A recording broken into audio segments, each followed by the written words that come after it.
Sempat jualan gorengan untuk pengobatan sang ayah, Sonny Wakwau kini punya profesi baru, banjir job. Ingat pesinetron Sonny Wakwau yang kini jarang muncul di layar kaca televisi? Kehidupan Sonny Wakwau sempat memburuk setelah tak lagi mendapat tawaran syuting sinetron. Ia bahkan sampai jualan gorengan untuk membiayai sakit sang ayah beberapa tahun lalu. Kali ini, Sonny Wakwau mengaku sudah tidak jualan gorengan lagi karena sudah kembali ke panggung hiburan. Ia bahkan mengaku sudah kebanjiran job. Ada profesi baru yang dijalani oleh Sonny Wakwau, bukan lagi syuting sinetron. Selain malang melintang di televisi, pria berusia 18 tahun itu ini berprofesi sebagai DJ. Ia diajarkan oleh temannya memainkan musik elektronik tersebut. Mau ngikutin anak-anak zaman sekarang aja, ucapnya. Rencananya pria bernama asli Sonny Kurniawan itu mau berkolaborasi dengan DJ keren lainnya. Tapi ia belum mau membocorkannya. Namun, Sonny Wakwau tidak kolaborasi dengan trio ubur-ubur, Aldi Taher, Bobby Maulana, dan Bang Ocit. Karena, ia rindu dengan mereka bekerja di sinetron. Cuma udah silaturahmi sama Bang Ocit dan Bobby, karena rumahnya deketan, ujar Sonny Wakwau. Sempat buka warung dan rela jualan es demi obati sang ayah. Sosok Sonny Wakwau sempat populer, menjadi artis cilik yang sangat terkenal di tanah air. Namanya mulai dikenal publik setelah ia bermain di sinetron Emak Ijah Pengen ke Mekah.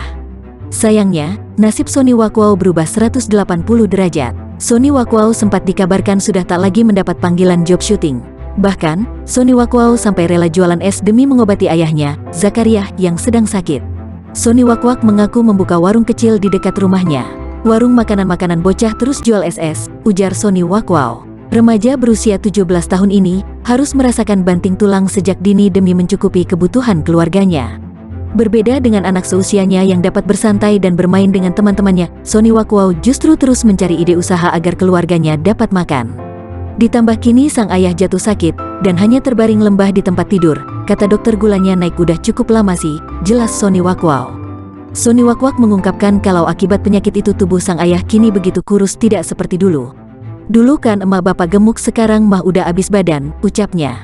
Ayah Sonny Wakwau diketahui menjalani perawatan di rumah karena alasan tak ada yang menjaga jika dibawa ke rumah sakit. Sekarang mah di rumah gak ada yang jaga soalnya, lanjut Sonny Wakwau. Sonny Wakwau menyebut kalau sang ayah sempat meminta maaf kepadanya karena merasa sakit yang diderita telah merepotkan anaknya. Iya, kemarin bapak minta maaf katanya, maafin bapaknya kalau bapak ada salah sama Sonny, katanya gitu, kata Sonny Wakwau kembali. Mendengar itu, Sonny Wakwau panik dan merasa ketakutan karena kondisi ayah yang terus drop. Namun Sonny Wakwau bersyukur saat dibawa kembali ke rumah sakit sang ayah dapat tertolong. Kondisi ayahnya juga kini mulai membaik meski masih terbaring di kamar.